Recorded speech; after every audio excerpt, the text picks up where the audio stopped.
राग द्वेष कामादिक जीते सब जग जान लिया। सब जीवों को मोक्ष मार्ग का निष्प्रह हो उपदेश दिया। बुद्ध वीर जिन हरिहर ब्रह्मा या उसको स्वाधीन कहो। भक्ति भाव से प्रेरित हो यह चित्त उसी में लीन रहो। सदा ऐसी भावना हो मन की भावना।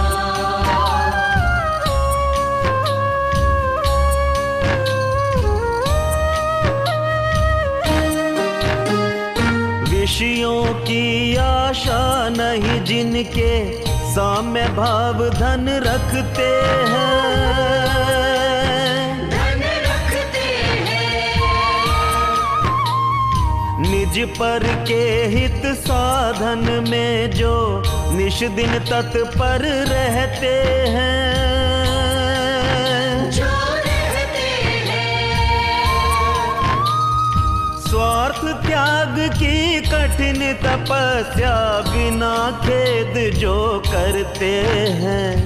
ऐसे ज्ञानी साधु जगत के दुख समूह को हरते हैं।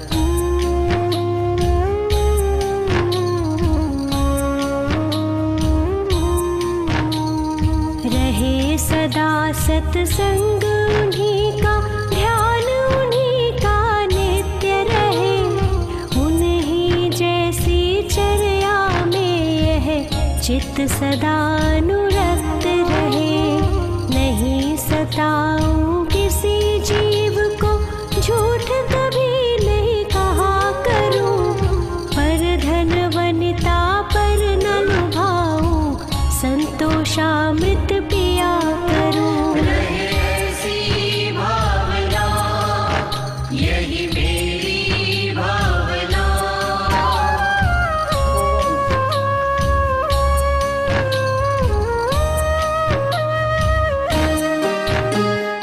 अहंकार का भाव न रखूं, नहीं किसी पर क्रोध करूं।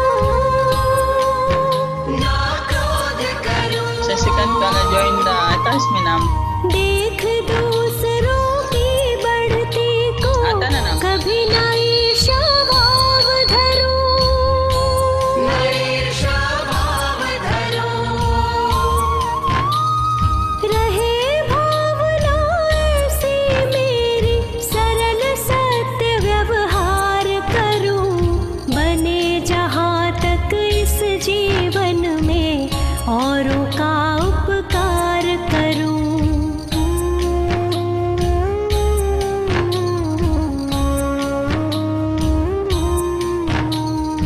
मैत्री भाव जगत में मेरा सब जीवों से नित्य रहे।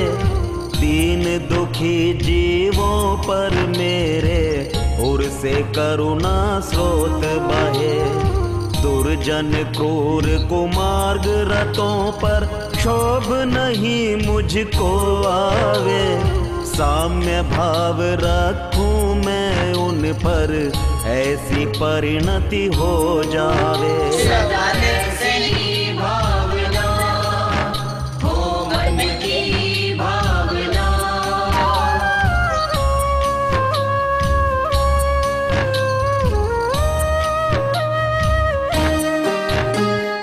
गुणी जनों को देख हृदय में मेरे प्रेम उमड़ आवे। प्रेम उमड़ आवे। बने जहाँ तक उनकी सेवा करके यह मन सुख पावे। मन सुख पावे। Parang saan ka na? So, हो नहीं कृतज्ञ कभी मैं, द्रोह न मेरे उर आवे। गुण ग्रहण का भाव रहे नित, दृष्टि न दोषों पर जावे।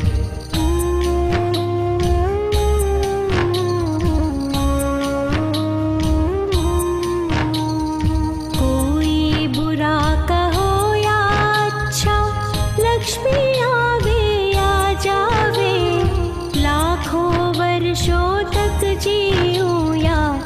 मृत्यु आज ही आ जावे, अथवा कोई कैसा ही भय या लालच देने आवे, तो भी न्याय मार्ग से मेरा कभी न पग डिगने पावे। ऐसी भावना यही मेरी भावना।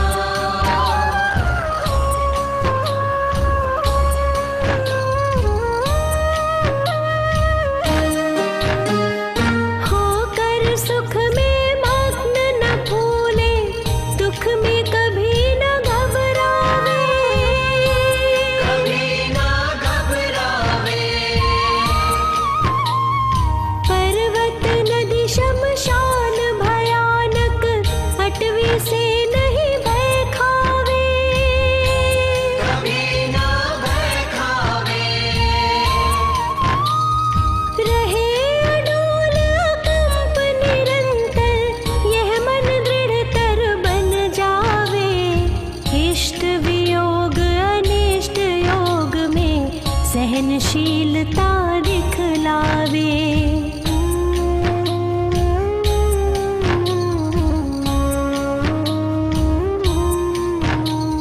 सुखी रहे सब जीव जगत के, कोई कभी ना घबरावे, बैर पाप अभिमान छोड़ जग नित्य नए मंगल गावे। घर घर चर्चा रहे धर्म की, दुष्कृत दुष्कर हो जावे, ज्ञान चरित उन्नत कर अपना, मनुज जन्म फल सब पावे। सदा ऐसी भावना हो मन की भावना।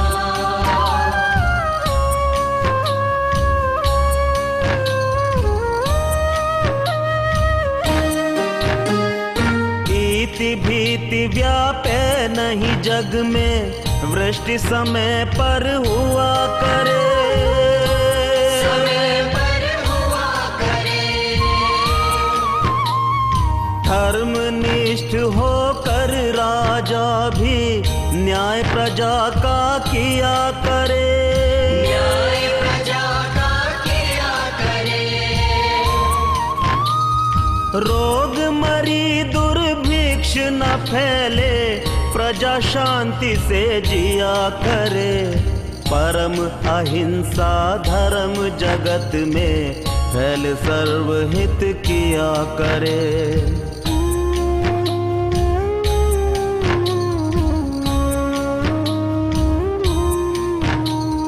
फैले प्रेम परस्पर जग में, मोह दूर ही रहा करे, अप्रिय कटुक कठोर शब्द नहीं कोई मुख से कहा करे। बनकर सब युग वीर हृदय से, देशोन्नति रत रहा करे, वस्तु स्वरूप विचार खुशी से, सब दुख संकट सहा करे। ऐसी भावना यही मेरी भावना। सदा ऐसी भावना हो मन की भावना।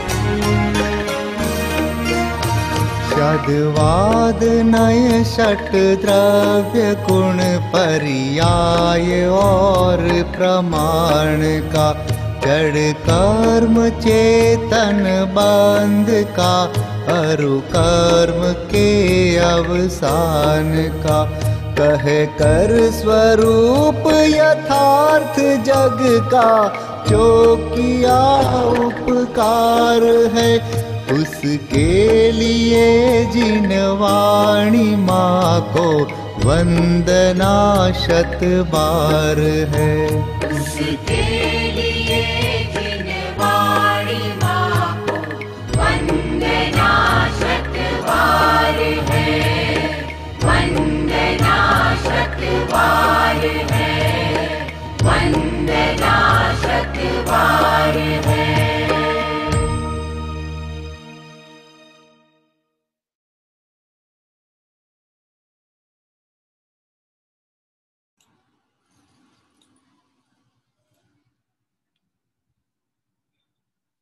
सभी साधर्मी बंधुओं को जय जिनेन्द्र। आइए मंगलाचरण पूर्वक स्वाध्याय प्रारंभ करते हैं। नमो अरिहंताणम, नमो सिद्धाणम, नमो आयरेयाणम, नमो वच्छायाणम, नमो लोय सब साहुणम। अरहंत सिद्ध सूरि उपाध्याय साधु सर, अर्थ के प्रकाशी मांगलिक उपकारी हैं। तीन को स्वरूप जान रागते भई जो भक्ति, काय को नमाए स्तुति को चारी हैं। धन्य धन्य तुम ही से काज सब आज भय, कर जोरी बार बार वंदना हमारी है। मंगल कल्याण सुख ऐसो हम चाहत हैं, ओ मेरी ऐसी दशा जैसी तुम धारी है। मंगल कल्याण सुख ऐसो हम चाहत हैं, ओ मेरी ऐसी दशा जैसी तुम धारी है।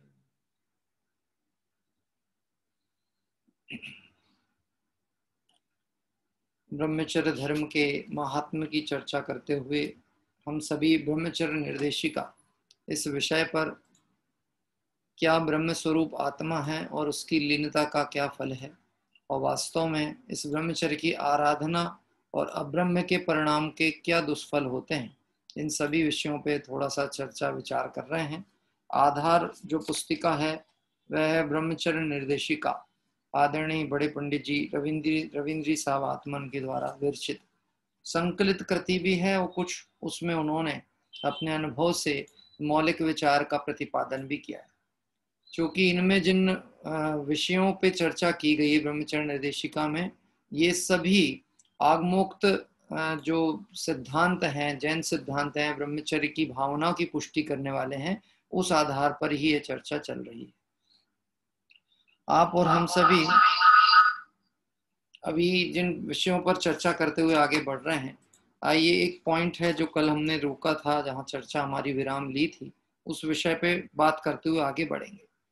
वास्तव में ब्रह्म स्वरूप की क्या महिमा है, आराधना क्या है, इसका क्या फल है, ये बहुत महत्वपूर्ण विषय है।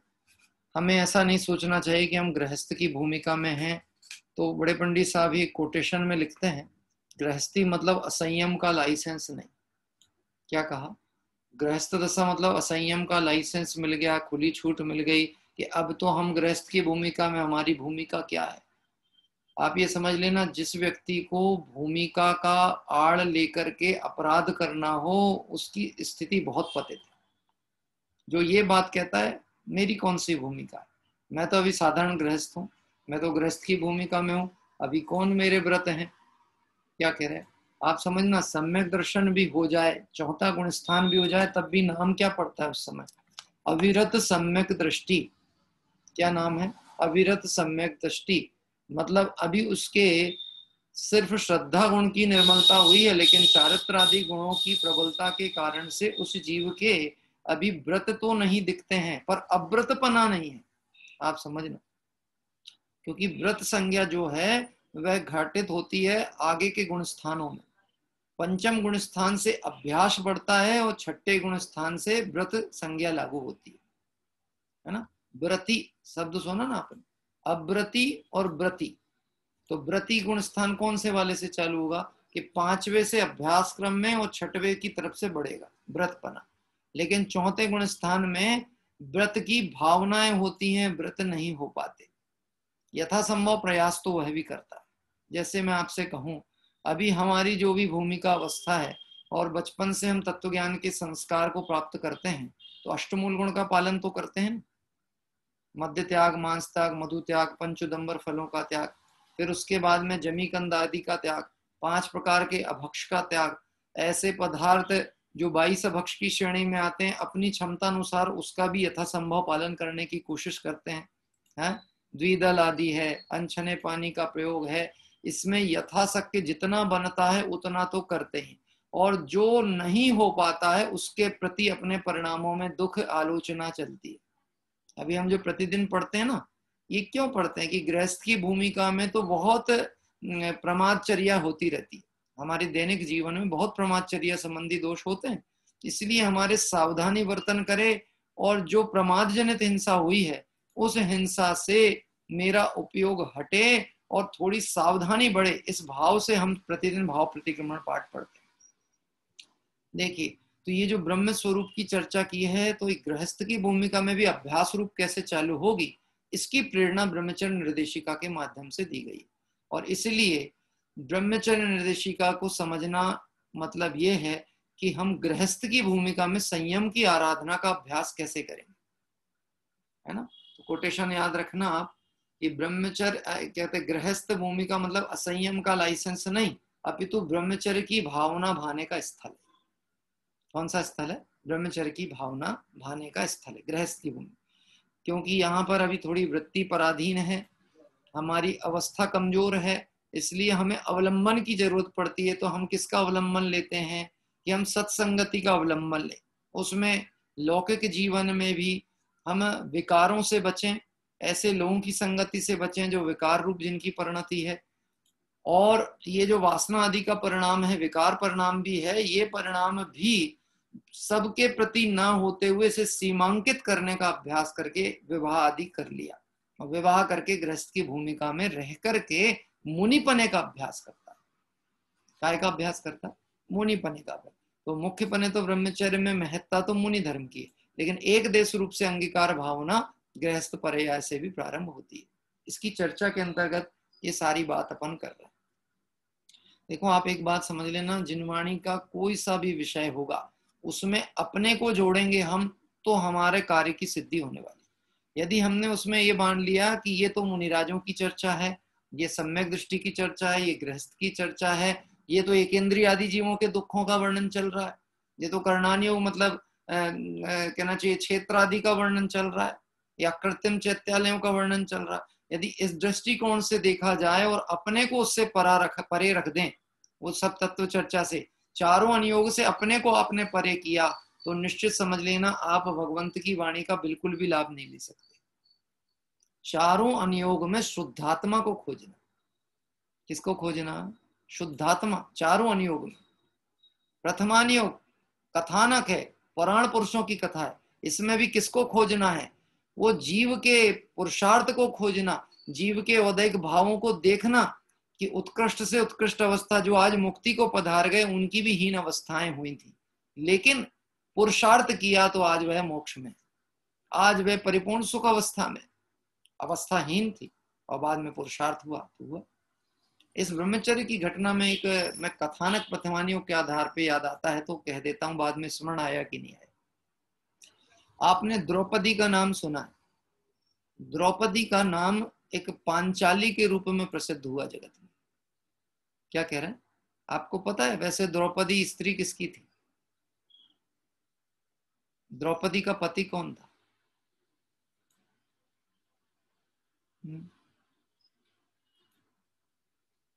पांचाली शब्द बताते हैं 5, और प्रथमानुयोग में लिखा है कि जो द्रौपदी थी वो शीलवान स्त्री थी। जिसके 5 पति हो वो शीलवान कैसे हो सकती है? क्या कह रहे हैं? उसके साथ शीलवानपना कैसे घटे होगा जिसके साथ 5 पति का नाम है? ये जगत में उसके उदय का अपयश चलता था कि उसके साथ में 5 नाम जोड़े गए। वास्तव में देखा जाए तो अर्जुन की पत्नी थी। क्या कह रहे हैं? युधिष्ठिर उसके लिए ज्येष्ठ थे, पिता के समान थे, और बाकी जो थे भीम अर्जुन आदि जो छोटे थे वो सब देवर पुत्र के समान थे। लेकिन उसका ऐसा अपयश क्यों हुआ? तो यदि हम प्रथमान योग पढ़ें और उसमें भी जीव के परिणाम को देखेंगे तो हमें अपने परिणाम संभालने की प्रेरणा बनेगी। ये ब्रह्मचर्य की घटना में उसके जीवन वृत्त की बात आती है।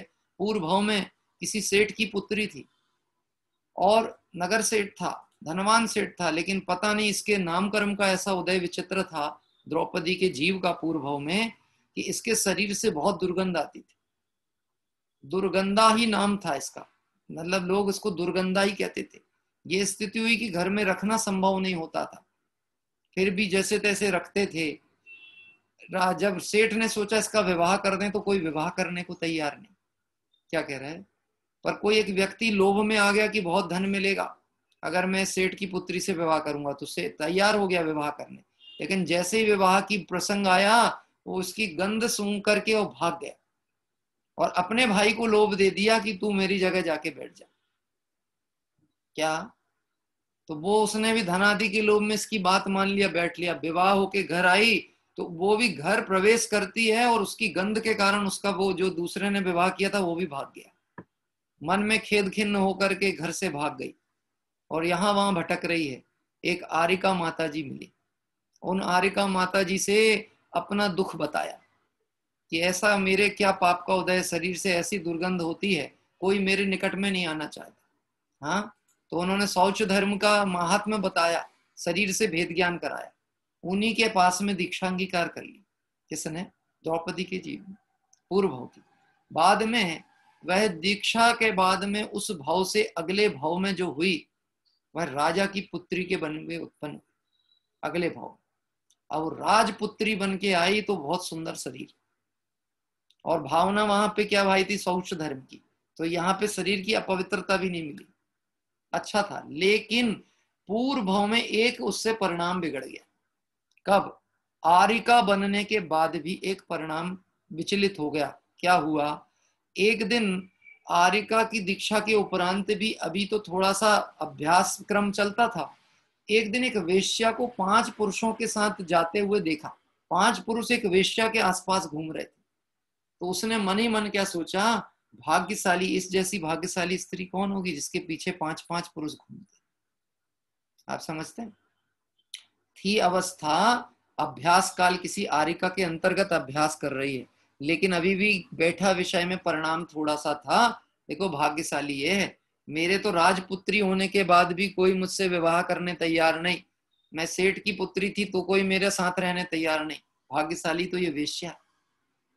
वहां से परिणाम ऐसे हुए, यद्यपि बाद में मनुष्य पर्याय मिली, स्त्री पर्याय मिली, द्रौपदी की पर्याय में आई, लेकिन ये अपयश साथ में लग गया कि विवाह तो अर्जुन से हुआ लेकिन दुनिया ने उसे पांचाली कहा। क्या कहा? पांचाली कहा। ये 5 पति जिसके हों उसे पांचाली। क्यों? वो परिणाम किया था ना। कौन सा परिणाम किया था? ये वेश्या मुझसे ज्यादा भाग्यशाली। बात ख्याल में आता है? एक अब्रह्म का परिणाम ही था, ना कोई उसने कोई क्रिया की ना कुछ की, लेकिन इन भावों का क्या फल होगा?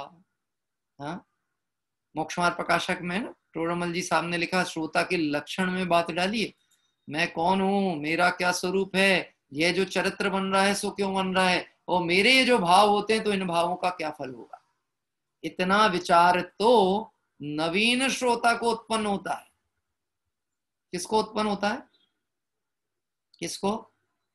अपने को उत्पन्न होता है। अपने को होता है मैं कौन हूं, मेरा क्या स्वरूप है, यह चरित्र बन रहा है सो क्यों बन रहा है, मेरे ये जो भाव होते हैं तो इन भावों का क्या फल होगा। यदि ये परिणाम हमें उत्पन्न होता है तो नवीन श्रोता के लक्षण में आए, और ये उत्पन्न नहीं होता और 50 साल से स्वाध्याय करता, जिनवाणी सुनता हो, अभी तो वो जनागम का श्रोता नहीं बना। क्या कह रहे? अभी तो श्रोता नहीं बना। क्यों साहब? आता है ये परिणाम। हाँ, परिणाम आता है। मेरे इन भावों का क्या फल होगा, कि अभी भी बनियागिरी की वृत्ति है, इन फलों का क्या भाव है, यही चल रहा दिमाग में। बात ख्याल में आई? इन भावों का क्या फल होगा कि इन फलों का क्या भाव है। हाँ, इन फलों का क्या भाव। सेव फल क्या भाव दिए हैं? अरे बड़े महंगे दिए, थोड़ा ठीक लगाओ। हाँ, टमाटर खरीदा, अभी तो महंगे हो गए हैं, सब्जियां बहुत महंगी चल रही हैं। हाँ, तो महंगी चली, अभी एक टमाटर तराजू पे रखता है और कहता है ये तो थोड़ा खराब है, तो वो बोलता है ठीक है सेठ जी बदल लो, दूसरा ले लो, कोई बात नहीं है। क्या कह रहे हैं? तो वो रखता है और दूसरा उठाता है, तो उठाते समय में परिणाम बदल जाता है। कितना परिणाम बदल गया? मैं पूछता हूँ कितना जरा सा बड़ा भी उठा लिए तो कितने का पेट भर जाएगा और क्या होगा? इन फलों का क्या भाव होगा? अरे इन फलों का भाव नहीं पूछना है, इन भावों का क्या फल होगा ये विचारना है। क्या विचारना? इन भावों का क्या फल होगा? यदि ये विचार करता है तो टोडरमल जी साहब की भाषा में नवीन श्रोता में गिनती आएगी। किसमें आएगी? नवीन श्रोता। अपन तत्व विचार करें, तत्व अभ्यास करें, जिनवाणी का पठन पाठन करें तो इतना भाव तो बनना ही चाहिए। हाँ, क्या कह रहे? इतना भाव तो तैयार होना चाहिए। उसके लिए एक और एकमात्र उपाय है, तत्व विचार करें, तत्व अभ्यास करें और तत्व विचार। इसके अलावा कोई दूसरा उपाय नहीं। जो पढ़ा है सुना है उसका चिंतन मनन जितना हम करेंगे उतना परिणामों की संभाल करने का अवसर प्राप्त होगा। जो एक प्रश्न कल भी आया था और अनेक बार आता है, आपको भी आता है, मुझे भी आता था, कि हम सुनते हैं पर वो बात रहती क्यों नहीं, फील क्यों नहीं होता। कल किया था ना नरेश भाई ने, मुंबई वालों ने, कि फील क्यों नहीं होता। उसका एकमात्र कारण है, एक तो इसमें मैं अपना हित है ऐसे लक्ष्य से नहीं समझता, दूसरी बात मैं तत्व विचार में अपने उपयोग को नहीं लगाता। क्या कह रहा है? आप विचार करो, कोई व्यक्ति गलती से आपकी दुकान के काउंटर पे आया और गलती से 100 रुपए ज्यादा देके चला गया, और ये वो व्यक्ति है जो बहुत बार्गेनिंग आपसे करता था। कई बार आपने बोला कि 500 रुपए हुए और वो 450 देके गया, तो हमारा मन भी दुखा था उसके इस कार्य से। लेकिन कभी गलती से वो 100 रुपए अधिक देके चला गया, तो हमारी ड्यूटी क्या बनना चाहिए थी? कि हम उसको लौटाएं कि नहीं, पिछला हिसाब क्लियर, बड़ी मुश्किल में तो पहली बार इससे ज्यादा निकले, अब तो बताना ही नहीं इसको। क्या कह रहे हैं? हाँ, वहां तत्व विचार काम करना चाहिए। उस समय जो कम ज्यादा हुआ था वो मेरा उदय प्रमाण था, लेकिन मेरी नैतिकता ये नहीं कहती है इससे हुई भूल को मैं स्वीकार करूं। उसे एक बता दिया, भाई ये तुम्हारे पैसे ज्यादा आ गए थे, ले जाओ तुम, ये मेरे नहीं है, इस पे मेरा हक नहीं है। क्या कह रहा है? समझना, ब्रह्मचर्य मतलब ब्रह्म अपने आत्म स्वरूप की कीमत आएगी तो ब्रह्मचर्य की आराधना चलेगी। हाँ, अपने स्वरूप की कीमत आएगी।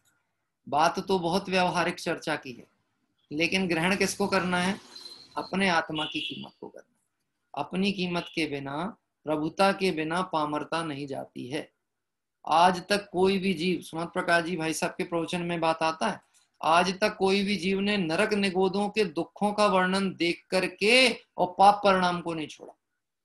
नरकों का वर्णन सुन ले, निगोद का सुन ले तो पाप परिणाम नहीं छूटते, लेकिन एक बार अपनी प्रभुता ख्याल में आए तो पाप रुक सकता नहीं।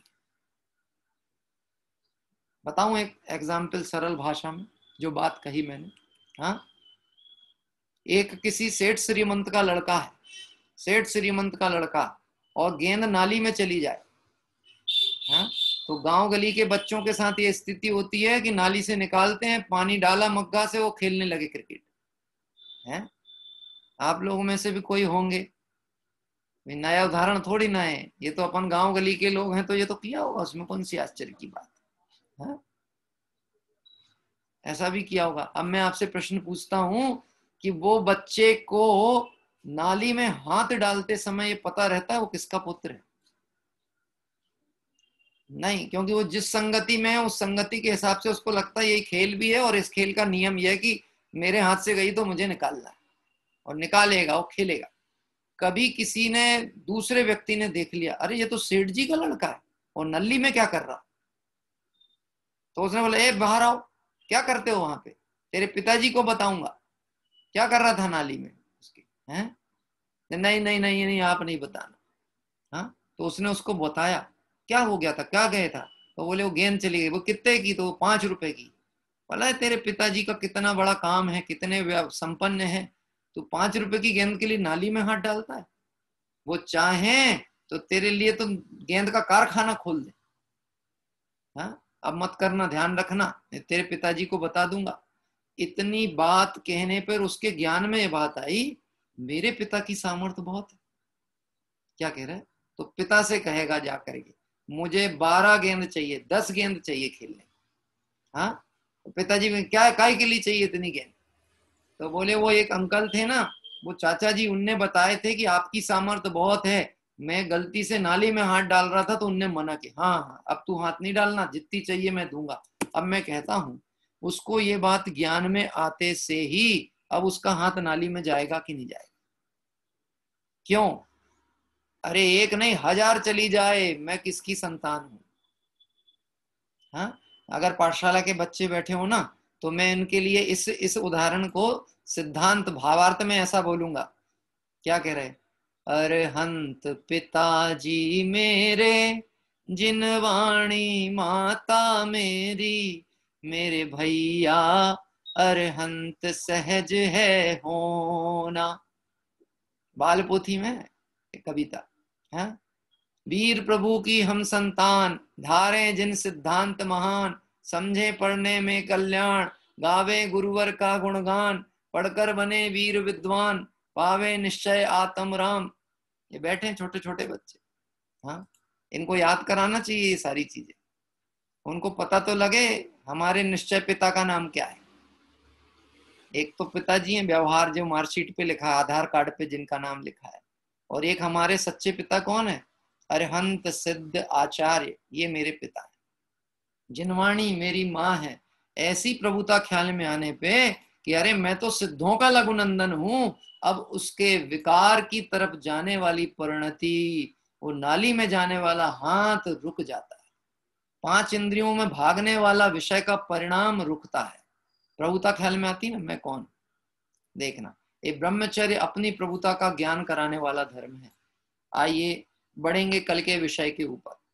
चर्चाएं तो बहुत मार्मिक हैं, और जहां से भी आप विचार करोगे आपको लगेगा यहीं अटक जाते, यहीं अटक जाते। हाँ, वैसे आप लोगों को तो बहुत धैर्य वाले हो, हमारे निकटवर्ती लोगों में कोई कोई हमको टोक देता है। हाँ, इतना स्लो चलोगे तो अगला पर्यूषण आ जाएगा तुम्हारा, अगला पर्यूषण आ जाएगा, 10 लक्षण आ जाएगा साहब अगला। और फिर ऐसे ही सबके साथ जुड़े रहोगे, कोई बुलाएगा नहीं अगली बार तुमको, क्योंकि जुड़े तो हो ही तुम। तो मैंने कहा भैया अपने घर में बुलाया भी नहीं जाता। क्या कह रहे हैं? अपने घर वालों से अपनापन जिसमें होता वहां कार्ड नहीं दिए जाते। हम जिसे अपना समझते हैं उनसे पूछते हैं आपके घर में कोई कार्य हो तो हम अपने हैं, आप तो काम बताओ। ये नहीं कि आप कार्ड दोगे तब हम आएंगे। अपनापन है ना। हाँ, तो मुझे अपने आत्म स्वभाव से अपनापन हो जाए, इससे बड़ा काम और क्या होगा? है? अब आप वेट करो, सिद्ध दशा मुक्ति वधु आपको आमंत्रण कार्ड भेजेगी, है? मुक्ति वधु आमंत्रण भेजेगी। कुलवान स्त्रियां खुल के आमंत्रण नहीं भेजती हैं, वर को स्वयं वहां जाना पड़ता है। क्या कह रहे हैं? मुक्ति आमंत्रण नहीं भेजती है, वर अपने को योग्य बनाता है तो मुक्ति उसका वर्ण करती है। हाँ, बोलो, सीता का स्वयंवर हुआ था ना, सीता जी का स्वयंवर हुआ तो उनने किसको वर्ण किया? योग्य को किया ना। ये बहुत सारे आए थे, उसमें जो सबसे योग्य था उसका वर्ण किया। हाँ, आया कौन था बताओ पर पहले। हाँ, सीता के घर में राम आए थे कि राम के घर में सीता आई थी? ये वर्ण जिसको करना है उसको वहां जाना पड़ता है। ये आज की परंपरा नहीं है, ये पहले तो ऐसे ही होता था, लड़का जाता था बारात लेकर के, ऐसे ही होता था ना, लड़कों की बारात निकलती थी। यहाँ बहुत सारे लोग ऐसे ही होंगे कि जिनके घर में बारात आई होगी। अब भले आज की पीढ़ी में ये हो गया कि वो बच्ची को लेकर के जाते हैं, वहीं पे शादी विवाह निपटाया, ये जो तुम संभालो अपनी जिम्मेदारी, जे हम चले घर अपने। क्या कह रहे हैं? पर पहले तो ऐसा होता था, वर्ण वर करता है, स्वयं वर। कौन है हम स्वयं हैं वर, और हम स्वयं ही वर्ण करेंगे। किसका वर्ण करेंगे? अपने स्वरूप का। और जो अपने स्वरूप का वर्ण करेगा उसको सिद्ध दशा उसके प्रकट हुए बिना रहती। देखिए पढ़ते हैं, दुख भाव ही पर का अवलंबन कराता है, अतः ब्रह्मचर्य की साधना हेतु प्रथम तो अपने को दुखी देखना नहीं, अर्थात बुद्धिपूर्वक दुख का वेदन करना ही नहीं। दुख ही आपको विषयों की तरफ दौड़ लगाने की प्रेरणा देता है। आपको ऐसा लगता है मैं दुखी हूं, तो आपको लगता है कुछ करूं, सुखी होने के लिए कुछ प्रयास करूं। यदि दृष्टि में अपना स्वभाव सुख स्वरूप दिखेगा तो बाहर की तरफ उपयोग नहीं भागेगा। सरल भाषा में ये बात कहते हैं। अस्थिरतावश दुख का वेदन हो तो ऐसा विचार करना, दुख स्वभाव की आराधना से ही मिटेगा। विषयों की सामग्री इकट्ठी करने से, विषय साधनों से दुख मिटने वाला नहीं है। क्या कह रहे हैं? हाँ, आपने देखा है, यह भूख अनल में नहीं, ये धूप अनल में खेने से वाली एक और पंक्ति आई है, क्षुधा रोग के वाले, उसमें आई ना, सोचा करता हूं भोगों से बुझ जावेगी इच्छा ज्वाला, परिणाम निकलता है लेकिन मानो पावक में घी डाल। उसको ऐसा लगता है विषय भोग सामग्री हो जाएंगी तो सुखी हो जाऊंगा, लेकिन निश्चय तो स्वरूप यह है, तू इनको जितना बढ़ाएगा उतनी आकुलता बढ़ेगी। क्या कह रहे हैं? उतनी आकुलता बढ़ेगी।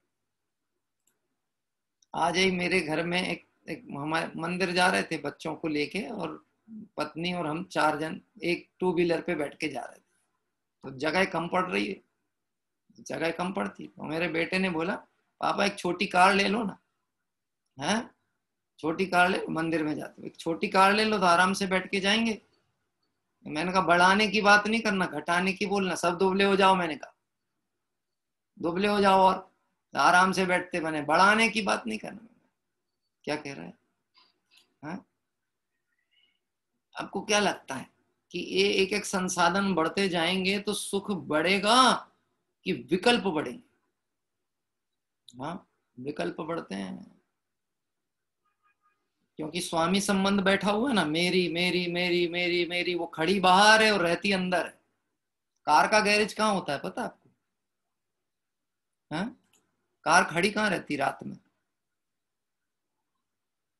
अच्छा, दिन में कहाँ खड़ी रहती? बाहर, बाहर खड़ी रहती। मेरी इधर खड़ी रहती है अंदर। उस पे स्क्रैच आ जाए नई गाड़ी पे तो स्क्रैच काय पे आती है बोलो? गाड़ी पे आती है कि इधर लगता है स्क्रैच? इधर, इधर। है? मैं तो अपना अपना अनुभव बताता हूँ, किसी का क्या बताएं, अपना बताता हूँ। वो प्लेजर की गाड़ी 2 व्हीलर नई खरीदी, जब नई ली तो जब शहर में पहली बार वो शोरूम से उठा के ला रहे हैं ना, तो आगे कम देख रहा था, पीछे नजर बार बार जा रही थी कि टकरा ना जाए, स्क्रैच ना पड़ जाए, टकरा ना जाए, स्क्रैच ना पड़ जाए, ऐसा वैसा। है? आप समझ सकते हैं कितना एक समय पहले जो वस्तु के प्रति कोई विकल्प नहीं था, सिर्फ नाम दर्ज हुआ कि ये तुम्हारी है और स्वामित्व तो आया, अब उसके बाद में उसमें एकत्व बुद्धि बैठ गई, मेरी है मेरी है मेरी है मेरी है। बात क्या है? ये ब्रह्म स्वरूप क्या बता रहा है कि आपका विकल्प जंजाल जितना बाहर जाएगा, तुम अपने स्वरूप से उतने दूर होते चले जाओगे। देखिए अगला पॉइंट पढ़ते हैं। इस प्रकार प्रथम तो अंतर्दृष्टि पूर्वक अपने में कमी देखना ही नहीं, अपने स्वरूप को लक्ष्य में लेने पर अंदर में कोई कमी है ही नहीं।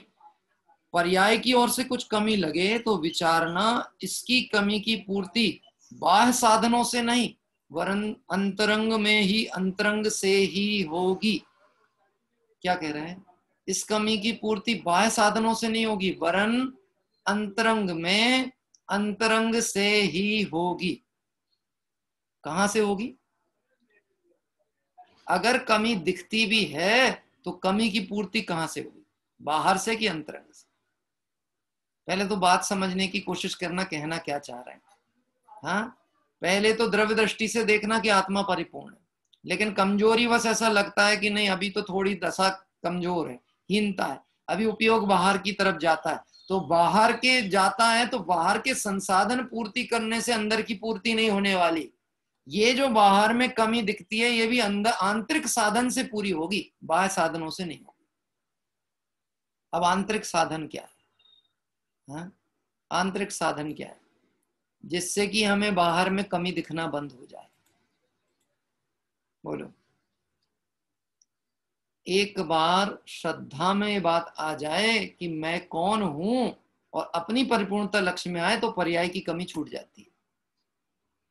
हाँ, मैंने बात कहा था ना, राष्ट्रपति देश का प्रथम नागरिक कहा जाता है और राष्ट्रपति की पत्नी प्रथम मतलब महिला नागरिक कहलाती देश की कहलाती। तो ये राष्ट्रपति को तो प्रथम नागरिक बनने के लिए बड़ी लंबी प्रक्रिया से गुजरना पड़ा, बहुत लंबा राजनीतिक दौर पूरा करना पड़ता है। फिर कोई लोकसभा के मतलब बहुमत प्राप्त हो जाए और सब समर्थन हो जाए तब उसको राष्ट्रपति पद मनोनीत होता है, ऐसा ही नियम है ना। लेकिन जो राष्ट्रपत्नी है, राष्ट्रपत्नी, उसको क्या करना पड़ता है आप तो ये बता। उसको क्या करना पड़ा? कुछ नहीं करना पड़ा, उसको सिर्फ राष्ट्रपति को वर्ण करना पड़ा और कुछ नहीं करना पड़ा। उसने बस ये किया, एक वरमाला ऐसी डाली और वो राष्ट्रपति बन गई। हाँ, इतना ही नहीं है, श्रद्धा में स्वीकार की है ये मेरा पति है। क्या कह रहे हैं? अब वो राष्ट्रपति पद से हट जाए तो ऐसा नहीं कि हमने तो राष्ट्रपति से शादी की थी अब हमको क्या लेना देना तुम्हारे साथ, ऐसा नहीं। उसने उसे श्रद्धा से स्वीकार की थी तो प्रथम महिला नागरिक का पद मिला है उसे। हाँ, ऐसे समझ लेना, जो परिणति अपने गायक स्वभाव को परिपूर्ण लक्ष्य में लेगी उसको बाहर में कमी दिखने नहीं वाली, और कदाचित कमी दिखती भी है तो वह कमी बाहर साधनों से पूरी नहीं होगी, आंतरिक प्रभुता लक्ष्य में लेने से ही होगी। इसमें बहुत विचार करो। हमको ऐसा लगता है संसार बढ़ेगा तो मैं सुखी हो जाऊंगा, मेरे सबाह संसाधन जितने बढ़ेंगे उतना उतना मेरा बड़प्पन दिखेगा। और राजचंद जी साहब तो उसका उल्टी च बात कहते हैं। हाँ, क्या बोलते हैं? संसार का बढ़ना रे नर देह की यह हार, संसार का बढ़ना रे नर देह की यह हार है, नहीं एक क्षण तुझको अरे इसका विवेक विचार है। एक क्षण को विवेक विचार नहीं है कि ये वृद्धि जो हो रही है ये नुकसान हो रहा है, ये बढ़ नहीं रहा। देखना, मेरा सर्वस्व मुझ में ही है। अगला पॉइंट पे आ गए हम। मेरा सर्वस्व मुझ में है, पर से कुछ भी ना तो मिलना संभव है, ना मुझे कुछ की आवश्यकता ही है। मैं तो स्वयं में ही सर्व प्रकार से सदाकाल परिपूर्ण हूं। बहुत अच्छा कोटेशन है, बड़ा सरल बात में बात कह दी। क्या कह दी? पर से कुछ भी ना तो मिलना संभव है, पर आपको सुख दुखी नहीं कर सकता। दुख तो आपको ऐसा लगता ना ये हमारे प्रतिकूल है, ये दुखी बहुत कर रहा, तो फिर कोई अनुकूल होगा वो सुखी भी करेगा। हाँ, करेगा कि नहीं करेगा? करेगा ना। अगर आपको कोई दुखी दिखता है कि ये मेरे दुख का कारण है, तो फिर सुख का कारण भी कोई दिखेगा। अब मैं आपसे पूछता हूं, आपका पुत्र सुख का कारण है कि दुख का कारण? हमारे रतन जन जी ऐसा बता रहे, रतन जी बंबई वाले, ऐसा है साहब, ऐसा है। मतलब स्यात सुखी स्यात दुखी, जय हो स्यादवाद सिद्धांत की जय। स्यात सुखी स्यात दुखी, ऐसा नहीं लगाना, ऐसा नहीं लगाना। एक तय करोगे, एक पंथ, एक बात, सुख का कारण है कि दुख का कारण? हाँ, या फिर तीसरी बात कहते हैं, ना सुख का कारण है ना दुख का कारण। बोलो क्या ज्यादा सही है?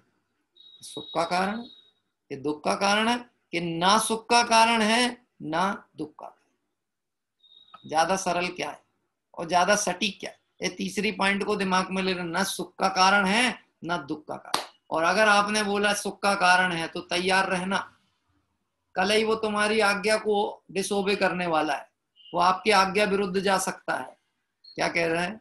और फिर उस समय तकलीफ होगी, हमने तो इसके बारे में क्या क्या सोचा था, क्या क्या नहीं किया, इनके लिए तो हमने कितने कष्ट उठाए। आज की जनरेशन को देखो, आज के बच्चों को देखो, माता पिता के प्रति जरा कर्तव्य नहीं समझते हैं। हाँ, तूने सुख का कारण माना था ना, गारंटी से दुख होने वाला है। क्या कह रहे? मालूम लोगों को डर लगता है, ऐसे दृष्टिकोण से फिर घर कैसे चलेगा? हम राग नहीं करेंगे तो घर कैसे चलेगा?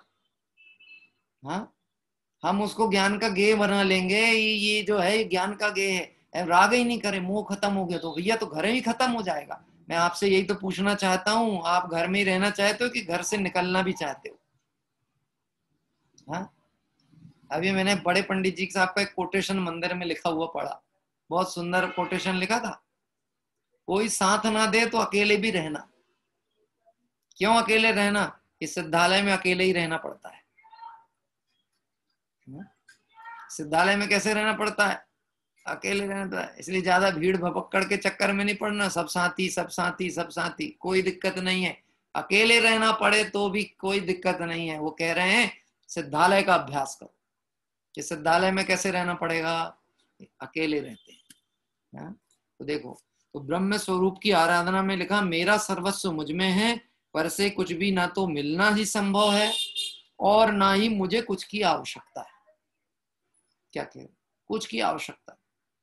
मैं इस सिद्धांत को आपसे कहूं, आपके जो कोर्ट केस में कचहरियों में विवाद चल रहे हैं ना, जिसके निर्णय नहीं हो पा रहे हो, घसट रहे हो, परेशान हो रहे हो, इस सिद्धांत को वहां भी लगा लेना।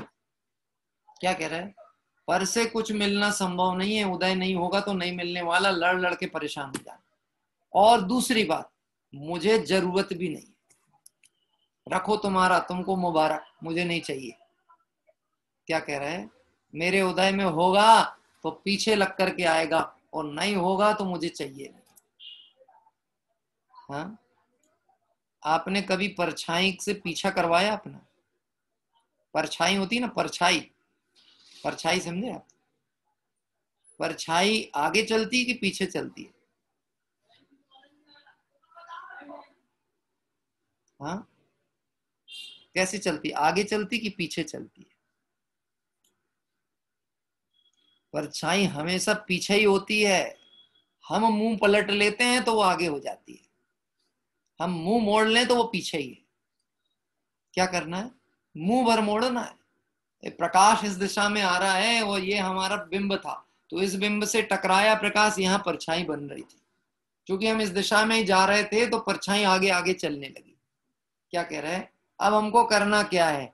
इसको पीछे लाने के लिए क्या तरीका है? ना प्रकाश को बदलना है, ना परछाई को छीना है, सिर्फ अपने को पलट लेना। हमने इसको पलटा और परछाई हमारे पीछे आने लगी। और परछाई को पकड़ने की कितने कोशिश करना, परछाई पकड़ में आने वाली नहीं है। लेकिन एक बार उपयोग पलटा और आपके पीछे लग जाएंगे। देखो, जिन्होंने जगत प्रपंच को दुख रूप जानकर और सर्व परिग्रह का त्याग कर दिया, ऐसे दिगंबर अवस्थाधारी दिगंबर मुनिराज के पीछे जगत दौड़ लगाता है। क्या कह रहे हैं? अगर वो जगत के पीछे दौड़ लगाएं, यानी वो परछाई पकड़ने के वाले हैं और वो आगे बढ़ते हैं तो जगत पीछे चलता है। हम उन दिगंबर मुनि भगवंतों के चरणों के दास हैं जो परछाई को नहीं पकड़ते। क्या कह रहे हैं? जिनके पीछे पुण्य परछाई की तरफ भागे और वो मुड़ के ना देखें, हमको उनके प्रति भक्ति का भाव। बात ख्याल में आती है? आइए चलते हैं। परमार्थ से मुझे ना तो कोई शरण ही है, ना शरण की जरूरत ही है, इत्यादि विचार कर मिथ्याभिमानी भी नहीं होना चाहिए। देखो, तुरंत सावधान किया, अपनी प्रभुता बताते बताते कहीं ऐसे नहीं हो जाना अब हमें भगवान की भी जरूरत नहीं, अरे मैं तो परिपूर्ण हूं। देखो, कभी भी निश्चय की बात बताई जाती है, वो स्वरूप का परिचय कराने बताई जाती, अभिमान कराने को नहीं बताई जाती। हाँ, मैं आपसे एक प्रश्न बोलता हूं, आप विचार करके उत्तर देना। आचार्य समंत भद्र स्वामी आद्य स्तुतिकार और रत्नकर्ण शावकाचार आदि अनेक ग्रंथों के कर्ता, और कहना चाहिए स्तोत्र आद्य स्तुतिकार के साथ साथ सत्य सिद्धांत के प्रति दृढ़ दिगंबर निर्ग्रंथ मुनिराज हैं। कौन? समंत भद्र स्वामी। तो मैंने तो शोध किया ना उनके ऊपर, तो उनका सर्वांगीण जीवन देखने का अवसर मिलता है। ऐसा उनके में आपने पाठशाला के भाग में भी पढ़ा होगा, जहां स्वामी समंत भद्र का जीवन वृत्त आया है। वहां ऐसा लिखते हैं, वाधार्थी विचारव्यम नरपते शार्दूल विक्रीडित, यश शक्ति सा वदुतो पुरतो जैन निर्ग्रंथवादी। क्या कह रहे हैं? मैं जैन निर्ग्रंथवादी हूं, जिसकी शक्ति हो मेरे सामने बोले, मैं वाद के लिए सिंह की तरह विचरण करता हूं। क्या कह रहे हैं? मैं वाद के लिए सिंह की तरह विचरण करता हूं, जिसकी शक्ति हो मेरे सामने बोले। अब मैं आपसे पूछता हूं, दिगंबर मुनिराज के मुख से ऐसा वचन निकले तो अपने को क्या लगेगा? ये वाह, हैं? ये भाई ये कैसे शब्द बोलते हैं, जिसकी दम हो मेरे से बोलो। हम ऐसा बोल दें आपसे, क्यों साहब जयंती लाल जी? हाँ, दम हो तो बोलो, हम प्रश्न पूछते हैं आप उत्तर बताओ, दम हो तो बोलो। तो आप कहोगे ये तो बहुत घमंड की बात करते हो पंडित जी आप। दम हो तो बोलो, दम हो तो बोलो। और आचार्य समंतभद्र स्वामी कहते हैं मैं वाद के लिए सिंह की तरह विचरण करता हूं, जिसकी शक्ति हो मेरे सामने बोले। अब आप समझना, यहाँ पे ये जो कथन है ना, इस अक्षरार्थ का भावार्थ समझना, ये अभिमान की भाषा नहीं है, ये वीतरागी तत्व ज्ञान के बहुमान के शब्द है। शंका नहीं है अपने मार्ग के प्रति, देवशास्त्र गुरु के मार्ग के प्रति वीतरागी तत्व ज्ञान पे शंका नहीं है कि कोई इसे परास्त कर सकता है। वीतरागी से तो राग द्वेष हारेंगे, राग द्वेष कभी वीतरागता को नहीं हरा सकते। इतना श्रद्धान दृढ़ है तो ये बात कहने में आती है, जिसकी शक्ति वो बोले। है राग द्वेष में कोई ताकत? है एकांतवाद में कोई ताकत कि इस अनेकांतवादी जैन दर्शन के सामने टिक सके? हाँ, नहीं। ये बोले नहीं। बात क्या ना, ये बहुमान के शब्द हैं, अभिमान के नहीं। हाँ, अब आपको अभिमान बताऊं कैसा। किसी ने आपसे पूछा कि आप लोग पानी क्यों छानते हैं, पानी क्यों छानते हैं? अब आप इसका उत्तर नहीं दे पाए और क्या बोलते हैं, वो ऐसा है कि हमारे यहाँ तो पहले से ही चला आता है, हमारे बड़े बुजुर्ग ही छानते थे तो हम भी छान ही रहे। क्या कह रहे हैं? और पता नहीं वो कुछ लोग कहते भी हैं, ऐसा बोल रहे थे कि बहुत जीवी होते हैं। अब सबका मन रहता है तो कर लो, छानने में क्या दिक्कत है, छान लो। ये अभिमान की भाषा है। कैसा अभिमान की भाषा है? बोले हम तो बहुत नरमाई से बोल रहे थे, हमको तो कुछ पता ही नहीं। अरे जिसको अपने धर्म का, अपने मार्ग का पता नहीं है, वो जगत को अच्छा लगे वो बात कहता है। और जिसको अपने धर्म का पता हो, जिसे अपने मार्ग का पता हो, वो वीतरागी भगवंतों का जो निर्दोष मार्ग है उसकी बात कहता है। हाँ, बहुमान है और यहाँ पे अपमान का परिणाम पड़ा हुआ, पता नहीं साहब क्यों, पता नहीं साहब क्यों। हाँ, मैं आपसे एक बात कहूं, आपके घर में बड़े बुजुर्ग व्रत तप आदि करें, आपसे ना भी करते बने तो अपना इतना कर्तव्य है हम उसकी अनुमोदना करें, अनुमोदना करें, ना कि दुनिया के सामने ऐसी बातें करें उनके लिए। अब देखो तबीयत खराब रहती है, मानते हैं नहीं है, इतना समझाओ, बड़े जिद्दी हैं, मानते ही नहीं है। दवाई खाने का तो दवाई नहीं खा रहे। क्या कह रहे हैं? मतलब अपन ने तो कोई धर्म क्रिया की नहीं, धर्म करने का परिणाम नहीं किया। कोई जीव कदाचित अपनी सामर्थ अनुसार करने की कोशिश करता है, अरे उसे औषधि भी खिलाना हो तो विनम्रता से दी जाएगी, समझा के दी जाएगी, स्थितिकरण करके दी जाएगी। उससे कहेंगे प्रायश्चित अंगीकार कर लेना और आपकी हमको जरूरत है, आप स्वस्थ रहोगे तो हमको प्रसन्नता रहेगी, आपकी धर्म आराधना चलेगी, इसलिए औषधि ले लो आप। बात ख्याल में आती? काम तो वही होना है, लेकिन किस पद्धति से कराया जाए, इस पद्धति की कला जैन दर्शन सिखाता है। आदि पढ़ते हैं। परमार्थ से मुझे ना तो कोई शरण है ना शरण की जरूरत है इत्यादि विचार कर मिथ्या अभिमानी नहीं होना, अपितु स्वयं में ही संतुष्ट तृप्त एवं लीन होना। यहां ऐसा नहीं निश्चय विचारना कि स्वयं से ज्ञान कैसे होगा। हाँ, देखो सहज में ही सुबह की बात शाम से जुड़ती जाती है। सुबह की चर्चा याद है? जो लोग जुड़ते हैं उन्हें पता होगा। समय सार कलश 34वें नंबर के कलश में गुरुदेव श्री ने एक बात लिखी थी जो मैंने कई बार आपसे कही, कल भी मैंने कही थी। तू है कि नहीं? क्या कह रहा है? तू है कि नहीं? तू है कि नहीं मतलब, अरे जिस आत्मा की बात की जा रही है तू है कि नहीं? यदि है और उसकी प्राप्ति ना हो, ऐसा संभव ही नहीं। तू निश्चित तो कर कि तू है कि नहीं।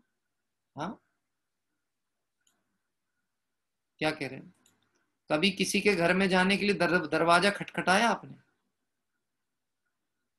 हाँ, खटखटाया कि नहीं खटखटाया? दरवाजा खटखटाया, अरे अंदर कोई है क्या? है? अच्छा, आवाज नहीं आई, फिर खटखटाया, जोर से खटखटाया, अरे कोई अंदर है? बात ख्याल में आती है? हैं? अंदर है कि नहीं? अंदर है कि नहीं? खटखटा एक बार। किसको खटखटाना है? किसको खटखटाना है? अरे तो खटखटाओ ना भाई, खटखटाओ। कहाँ खटखटाना है? दरवाजा। अंतर के घट को खोल, तेरा प्रभु तुझ में ही डोले, वीरा प्रभु के ये बोल, तेरा प्रभु तुझ में ही डोले। क्यों जाता गिरनार, क्यों जाता काशी, घट में ही है तेरे घट घट का वासी। अंतर का कोना टटोल, तेरा प्रभु तुझ में ही डोले, वीरा प्रभु के ये बोल, तेरा प्रभु तुझ में ही डोले। खटखटाओ। किसको खटखटाना है? अपने को खटखटाना है। अंदर से आवाज आनी चाहिए, हाँ मैं हूं। क्या आवाज आनी चाहिए? हाँ मैं हूं। हैं? और जागृत हूं, सो नहीं रहा। ये तो अभी अपन ऐसे बैठे हैं ना, ऐसा हो जाता है हम जब स्वाध्याय सभा में बैठे रहे और बाजू में कोई अपने विद्वान का प्रवचन चल रहा हो, बाजू में कोई व्यक्ति ऐसे करके बैठा हो और बैठे बैठे उसकी आंख बंद हो जाए तो अपन धीरे से उसको हिला देते। सो तो नहीं रहा है? सो जग रहा हूँ, जग रहा हूँ। अच्छा ठीक, जग रहे हो तो अच्छा है, भला है। ऐसे खटखटा के देखना, मैं हूं कि नहीं, कि मैं हूं है और पूरा हूं, परिपूर्ण हूं, मुझ में पर का कुछ गंध नहीं, पर से कुछ भी संबंध नहीं, मैं पूरा हूं। यहां ऐसा नहीं विचारना कि स्वयं से ज्ञान कैसा होगा, स्वयं से स्थिरता कैसे होगी, मन तो लगता ही नहीं है? बड़े पंडित साहब ने बड़े अच्छी सरल भाषा में लिखे, कैसे काम होगा? मन तो लगता ही नहीं है। सर्व ओर से ज्ञान में निराशा, आशा रहित होने पर वस्तु स्वरूप के विचार बल से स्वयं ही स्वयं की प्राप्ति होगी। क्या कह रहे हैं? निराश नहीं होना, थोड़ी आशा, निराशा, पूरी निराशा से थोड़ी आशा बहुत अच्छी है। क्या कह रहे हैं? निराशा से आशा अच्छी, थोड़ी भी आशा हो तो।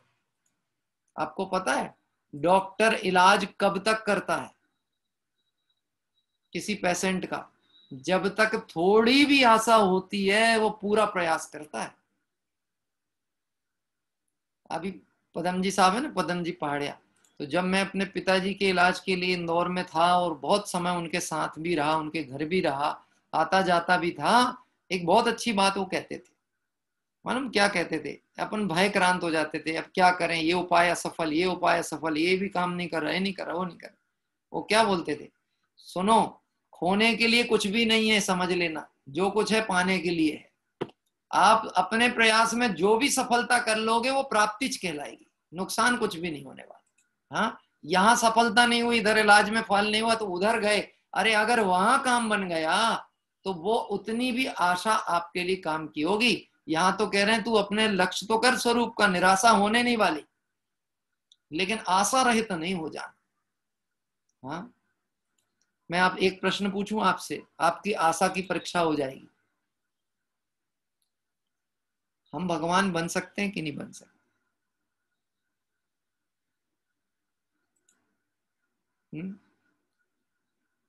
अच्छा, और थोड़ा इसको कहना चाहिए, वाक्य को और सजा लें और थोड़ा सा और परिष्कृत करके पूछे, हम इसी भाव से भगवान बन सकते हैं कि नहीं बन सकते? बोले साहब, कौन को लगता है हम इसी भाव से बन सकते हैं? हाथ उठाओ।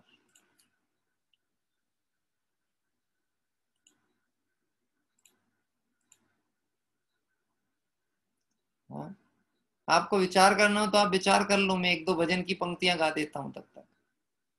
हाँ, हम भगवान बन सकते हैं कि नहीं इसी भाव से? भगवान आत्मा आनंद भंडार, चेतन उस पर दृष्टि कर, आत्म स्वरूप को लक्ष्य में ले, हो जाएंगे सब संकट हर। क्या कह रहे हैं?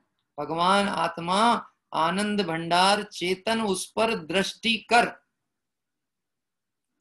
इस पर्याय में बन सकते कि नहीं? पर्याय को देखेगा तो कभी नहीं बन सकता, और स्वभाव को देखेगा तो बना बनाया भगवान आत्मा है। पर्याय को देखेगा तो नहीं बने। अभी भी मैंने बोला ना, तो अपना उत्तर कैसे आ रहा था, हमारे मन में एक थोड़ी सी निराशा चलती है, अब ऐसे कैसे, अभी तो गृहस्थ की भूमिका है, अभी तो बहुत लंबा रास्ता तय करना है, पहले तो हम घर छोड़ेंगे, ये पत्नी जो बाजू में बैठी पहले तो इनकी व्यवस्था जमानी पड़ेगी, तब तो घर छूटेगा कि नहीं छूटेगा, है कि इनकी तो व्यवस्था करनी पड़ेगी ना, बाल बच्चों की व्यवस्था करनी पड़ेगी, सबको ठिकाने लगाना पड़ेगा। तो सबको ठिकाने लगाने वाले, पता नहीं तू कब ठिकाने लग जाए। है? रोज घटनाएं आ रही हैं, रोज अपने दिगंबर जैन समाज में भी आ रही हैं। अब तो कम्युनिटी स्प्रेड इतना हो चुका है, अब रोज की घटनाएं, जब आप सुनो किसी से भी बात करो तो 2-3 नए केस बता देगा, भैया ऐसा ऐसा ऐसा, इनको जानते हो, इनको जानते, इनको जानते, हाँ साहब जानते हैं। हाँ, अब नहीं रहे वो, क्या कह रहे हैं, अब वो नहीं रहे हैं। जैसे आज ये चर्चाएं हम और आप आपस में एक दूसरे से करते हैं, कल ये चर्चा कोई दूसरे से कर रहा होगा, उनको जानते आप? अच्छा, हाँ, वो तो कल तो अभी हमारा डेट थी साहब उनके साथ में। हाँ, अब तो तिथि बन गए, अब तो तिथि बन गए, क्या कह रहे हैं।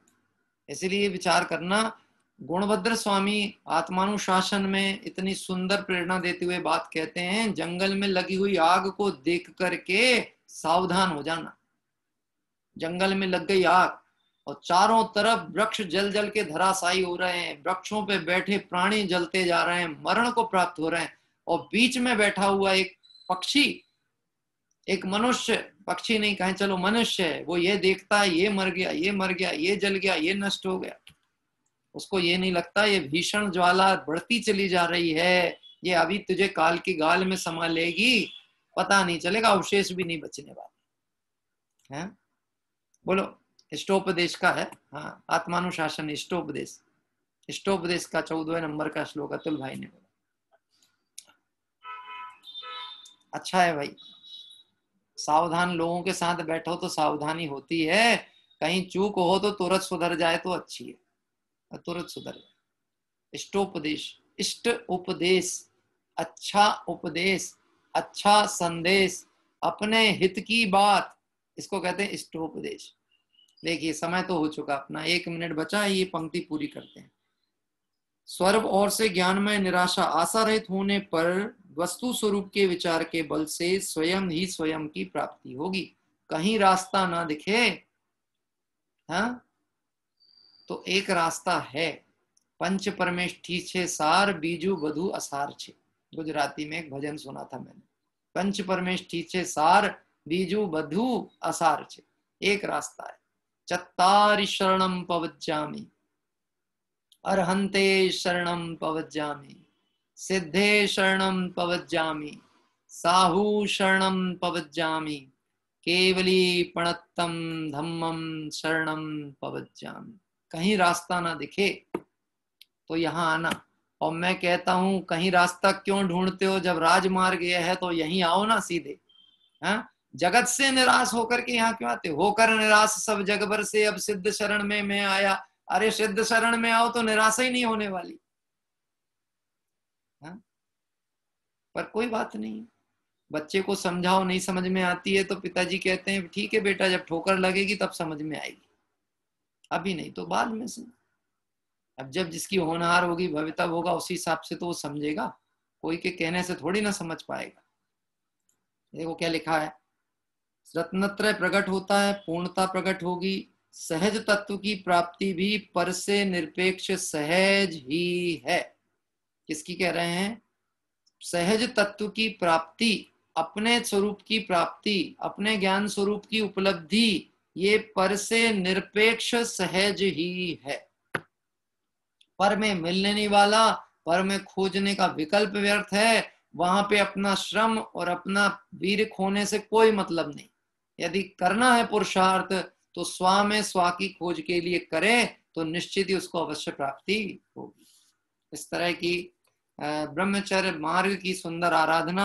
आप समझना, ब्रह्मचर्य की चर्चा में कोई हम सिर्फ विकार की चर्चा करें कि ये परिणाम खोटा, ये परिणाम खोटा, ये नहीं कर, ब्रह्म स्वरूप के गुण बता रहे हैं, आत्मा का परिचय करा रहे हैं। अब आत्मा का परिचय करे और उपयोग आत्मा में आएगा तो विकार होंगे। अभी होते इसलिए क्योंकि विकार में दृष्टि बार बार जाती।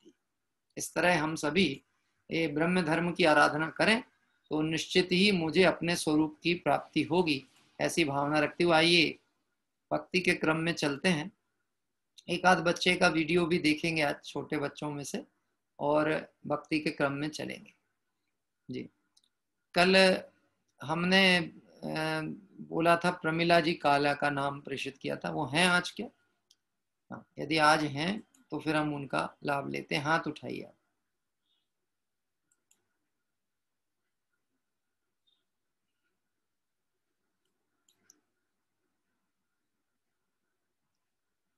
प्रमिला जी, हाँ,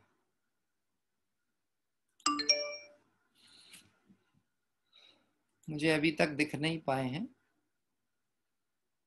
किस नाम से हैं?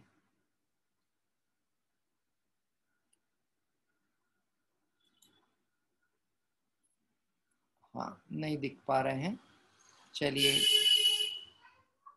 सतीश जी बेलोकर साहब, एक तो आपका है ही, एक मीना जी ने भी हाथ उठाया था दिल्ली से, मैं उनको पहले आमंत्रित करता हूँ। शशिकांत काला के नाम से हाथ उठा। एक मिनट, चलिए मुझे सूचना मिली है कि कोई दूसरे नाम से वो हैं। शशिकांत काला। हाँ, एक मिनट देख लेते हैं, चूंकि हमने उन्हें आमंत्रित किया है तो इसीलिए हम एक बार उनकी प्रतीक्षा कर लें। शशिकांत काला,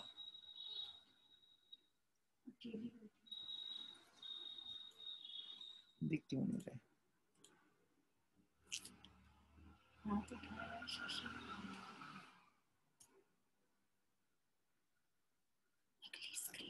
अपनी खोज सरल है, दूसरे की खोज कठिन है। ये। हाँ, मिल गया। हाँ, आपका अनम्यूट कर रहा हूँ माइक जी।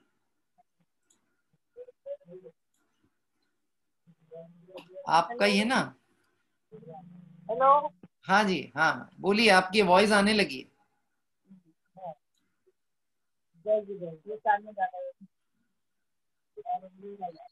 जी, आपकी आवाज आ रही है, आप प्रारंभ करिए, समय बहुत शीघ्रता से जाता है। हाँ, जय जिनेंद्र। जय जिनेंद्र जी। इसका दिन को भी मेरा जय जिनेंद्र।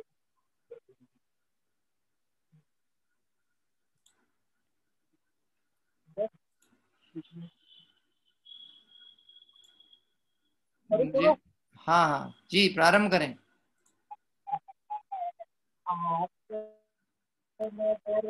जाने की गंगा उसमें अमृत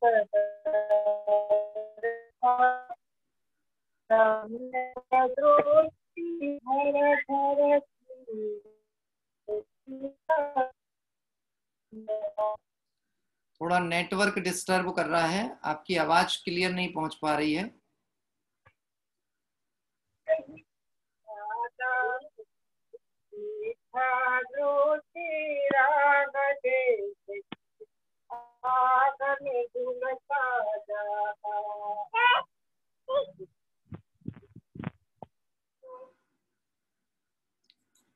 जी, थोड़ा नेटवर्क डिस्टर्ब हो रहा है।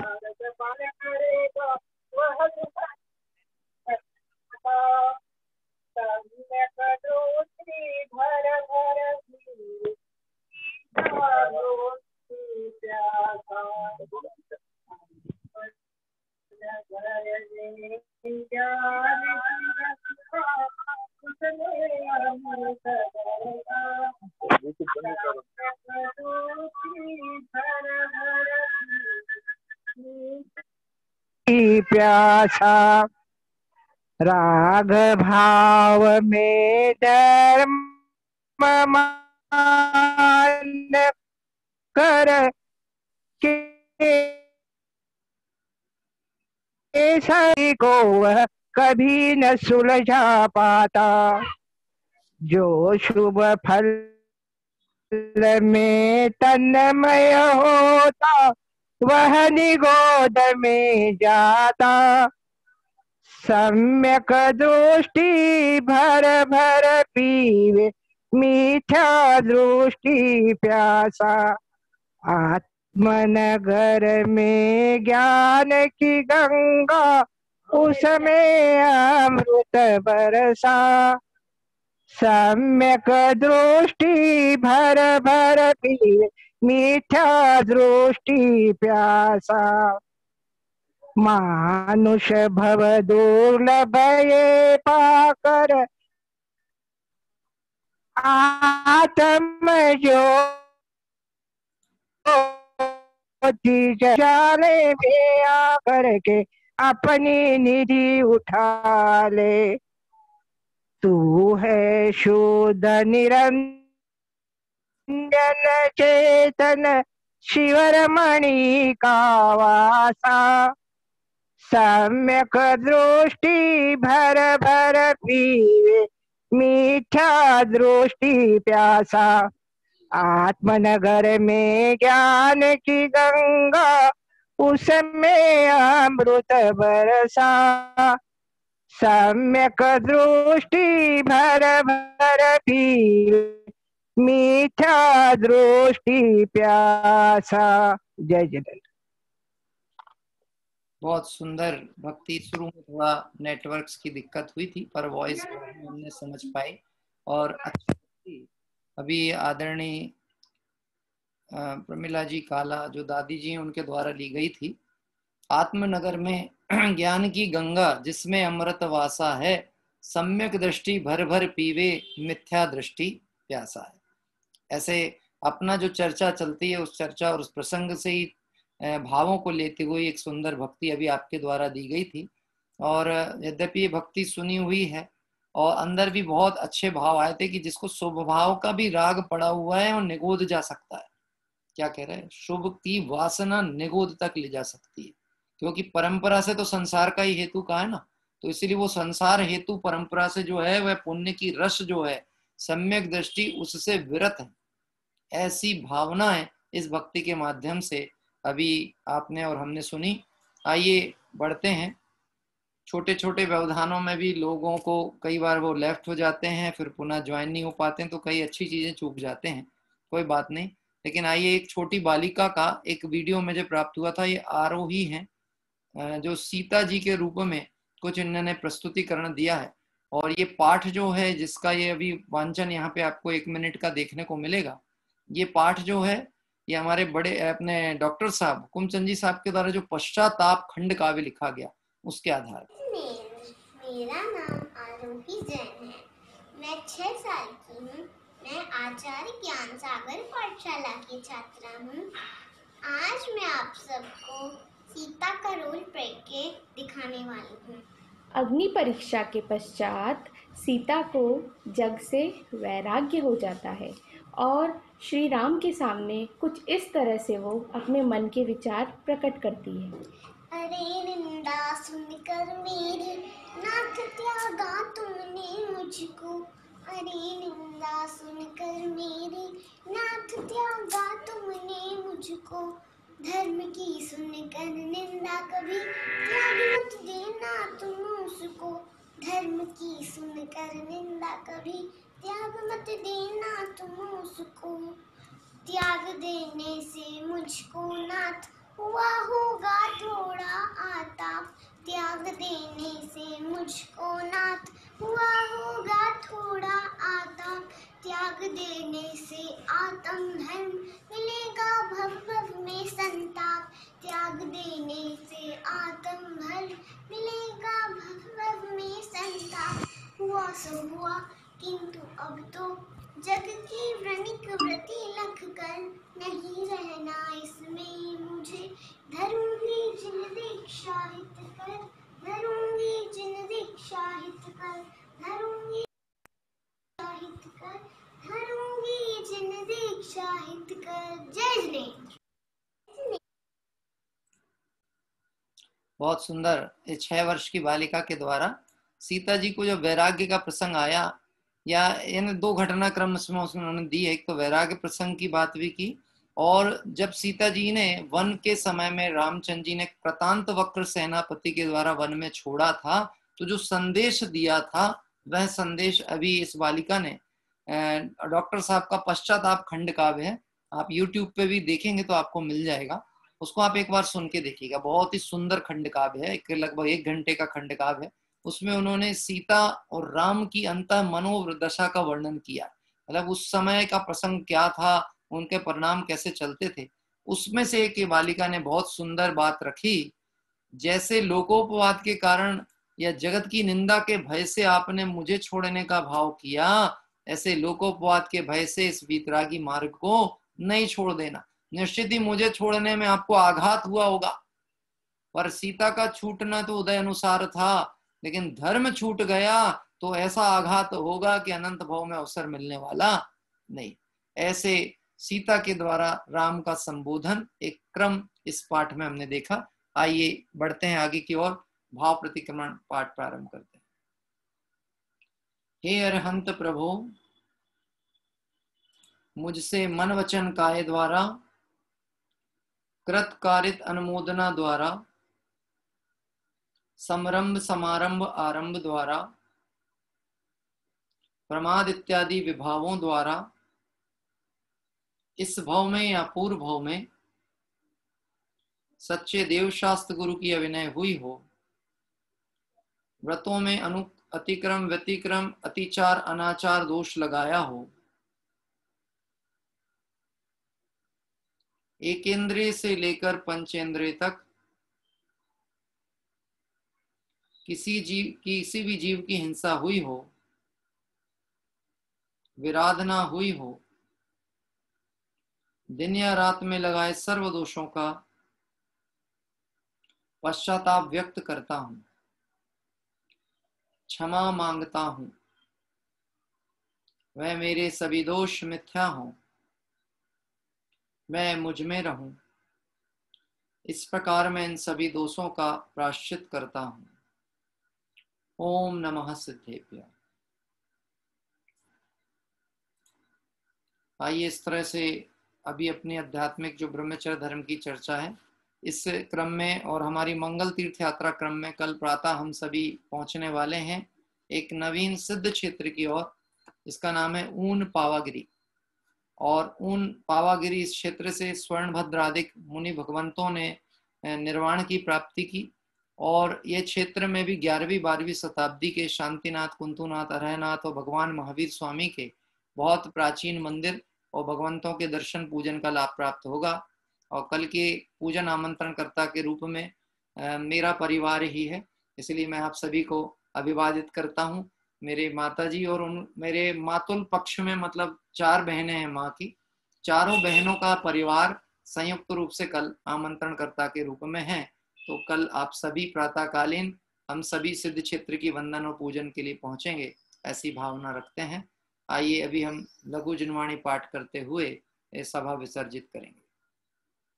शाद्वाद नए सट द्रव्य गुण पर आए और प्रमाण का, जड़ कर्म चेतन बंध का, अरु कर्म के अवसान का, कह कर स्वरूप यथार्थ जग का, जो किया उपकार है उसके लिए जिन वाणी माँ को वंदना सतबार है, वंदना सतबार है।